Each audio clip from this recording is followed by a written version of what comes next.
ഏശയ്യായുടെ പുസ്തകം 26-ാം അധ്യായം. വിജയഗീതം. അന്ന് യൂദാദേശത്ത് ഒരു കീർത്തനം ആലപിക്കും. നമുക്ക് പ്രബലമായ ഒരു നഗരമുണ്ട്. കർത്താവ് നമ്മുടെ രക്ഷയ്ക്ക് വേണ്ടി കോട്ടകൾ ഉയർത്തിയിരിക്കുന്നു. വിശ്വസ്തത പാലിക്കുന്ന നീതിനിഷ്ഠമായ ജനതയ്ക്ക് പ്രവേശിക്കുവാൻ വാതിലുകൾ തുറക്കുവിൻ. അങ്ങിൽ ഹൃദയമുറപ്പിച്ചിരിക്കുന്നവനെ അങ്ങ് സമാധാനത്തിൻ്റെ തികവിൽ സംരക്ഷിക്കുന്നു. എന്തെന്നാൽ അവൻ അങ്ങയിൽ ആശ്രയിക്കുന്നു. കർത്താവിൽ എന്നേക്കും ആശ്രയിക്കുവിൻ. ദൈവമായ കർത്താവ് ശാശ്വതമായ അഭയശിലയാണ്. ഗിരിശൃംഗത്തിൽ പണിത കോട്ടകളിൽ വസിക്കുന്നവരെ അവിടുന്ന് താഴെ ഇറക്കി. അതിനെ നിലംപറ്റെ നശിപ്പിച്ച് പൊടിയിലാഴ്ത്തി. ദരിദ്രരുടെയും അഗതികളുടെയും പാദങ്ങൾ അതിനെ ചവിട്ടിമെതിക്കുന്നു. നീതിമാന്റെ മാർഗം നിരപ്പുള്ളതാണ്. അവിടുന്ന് അതിനെ മിനുസമുള്ളതാക്കുന്നു.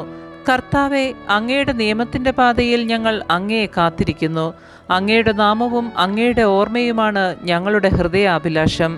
രാത്രിയിൽ എൻ്റെ ഹൃദയം അങ്ങയ്ക്ക് വേണ്ടി ദാഹിക്കുന്നു. എൻ്റെ ആത്മാവ് അങ്ങയെ തേടുന്നു. എന്തെന്നാൽ അങ്ങയുടെ കൽപ്പന ഭൂമിയിൽ ഭരണം നടത്തുമ്പോൾ ഭൂവാസികൾ നീതി അഭ്യസിക്കുന്നു. ദുഷ്ടനോട് കാരുണ്യം കാണിച്ചാൽ അവൻ നീതി അഭ്യസിക്കുകയില്ല.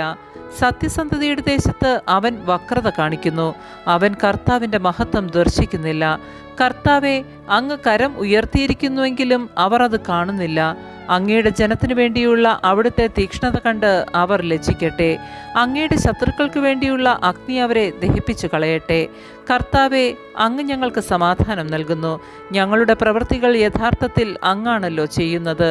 ഞങ്ങളുടെ ദൈവമായ കർത്താവെ, മറ്റധിപന്മാർ ഞങ്ങളെ ഭരിച്ചിട്ടുണ്ട്. എന്നാൽ അങ്ങയുടെ നാമം മാത്രമാണ് ഞങ്ങൾ ഏറ്റുപറയുന്നത്. അവർ മരിച്ചു, ഇനി ജീവിക്കുകയില്ല. നിഴലുകൾ മാത്രമായി അവർ ഇനി എഴുന്നേൽക്കുകയില്ല. അത്രത്തോളം അവിടുന്ന് അവരെ നശിപ്പിച്ചു. അവരുടെ സ്മരണ പോലും തുടച്ചു മാറ്റി. കർത്താവെ, അങ്ങ് ജനതയെ വർദ്ധിപ്പിച്ചിരിക്കുന്നു. ജനത്തിൻ്റെ വളർച്ച അങ്ങേക്ക് മഹത്വം നൽകിയിരിക്കുന്നു. ദേശത്തിൻ്റെ അതിർത്തികൾ അങ്ങ് വിസ്തൃതമാക്കി. കർത്താവെ, കഷ്ടതകൾ വന്നപ്പോൾ അവർ അങ്ങയെ അന്വേഷിച്ചു. അങ്ങയുടെ ശിക്ഷ തങ്ങളുടെ മേൽ പതിച്ചപ്പോൾ അവർ അങ്ങയോട് പ്രാർത്ഥിച്ചു. കർത്താവെ, ഗർഭിണി പ്രസവമടക്കുമ്പോൾ വേദന കൊണ്ട് കരയുന്നത് പോലെ ഞങ്ങൾ അങ്ങേക്ക് വേണ്ടി വേദനിച്ചു കരഞ്ഞു. ഞങ്ങളും ഗർഭം ധരിച്ച് വേദനയോടെ പ്രസവിച്ചു. എന്നാൽ കാറ്റിനെ പ്രസവിക്കുന്നത് പോലെയായിരുന്നു അത്. ദേശത്തെ രക്ഷിക്കാൻ ഞങ്ങൾക്ക് കഴിഞ്ഞില്ല. ഭൂമിയിൽ വസിക്കാൻ ഇനി ആരും ജനിക്കുകയില്ല. അങ്ങയുടെ മരിച്ചവർ ജീവിക്കും. അവരുടെ ശരീരം ഉയർത്തെഴുന്നേൽക്കും. പൂഴിയിൽ ശയിക്കുന്നവരെ ഉണർന്ന് സന്തോഷ കീർത്തനം ആലപിക്കുവിൻ. അങ്ങയുടെ ഹിമകണം പ്രകാശം ചൊരിയുന്ന തുഷാര ബിന്ദുവാണ്. നിഴലുകളുടെ താഴ്വരയിൽ അങ്ങത് വർഷിക്കും. എൻ്റെ ജനമേ, വരുവിൻ. മുറിയിൽ പ്രവേശിച്ച് വാതിലടയ്ക്കുവിൻ. ക്രോധം ശമിക്കുന്നതുവരെ അല്പസമയത്തേക്ക് നിങ്ങൾ മറഞ്ഞിരിക്കുവിൻ.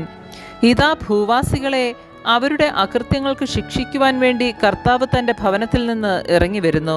തൻ്റെ മേൽ ചൊരിഞ്ഞ രക്തം ഭൂമി വെളിപ്പെടുത്തും. വധിക്കപ്പെട്ടവരെ ഇനി അവൾ മറച്ചു വെക്കുകയില്ല. ആമേൻ. പരിശുദ്ധ പരമ ദിവ്യകാരുണ്യത്തിന്